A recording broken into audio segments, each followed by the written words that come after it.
சென்னையில் செல்லப்பிராணிகளுக்கு தடுப்பூசி செலுத்தி மைக்ரோசிப் பொருத்தும் சிறப்பு முகாம்கள் நடத்தப்பட்டன. பெருநகர சென்னை மாநகராட்சி சார்பில் 7 இடங்களில் நடைபெற்ற சிறப்பு முகாம்களில் ஏராளமானோர் தங்களின் செல்லப்பிராணிகளை கொண்டு வந்து தடுப்பூசி செலுத்திச் சென்றனர். சிதம்பரம் நடராஜர் கோவிலில் மார்கழி மாத ஆருத்ரா தரிசனம் வரும் 25ஆம் தேதி நடைபெற உள்ள நிலையில் சுமார் 400 சிவனடியார்கள் உழவாரப் பணியை மேற்கொண்டு வருகின்றனர்.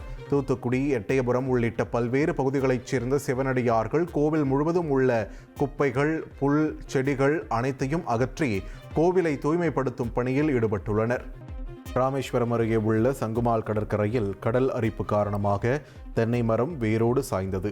கடல் சீற்றம் காரணமாக சங்குமால், ஓலைக்குடா கடற்கரை பகுதிகளில் சமீப காலமாக கடல் அரிப்பு அதிகரித்து காணப்பட்டது.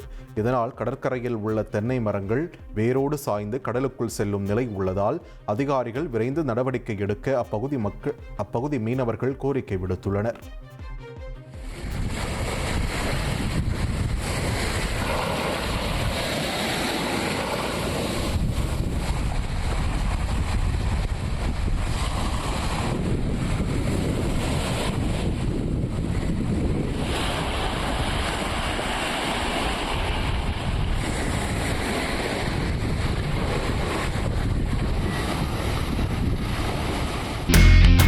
இனி செல்லும் இடமெல்லாம் செய்தி. தந்தி டிவியின் வாட்ஸ்அப் சேனலை ஃபாலோ பண்ணினா செல்ல இருக்கும் இடமெல்லாம் செய்தி. இதோ QR கோட் இப்பவே ஸ்கேன் பண்ணுங்க, ஃபாலோ பண்ணுங்க.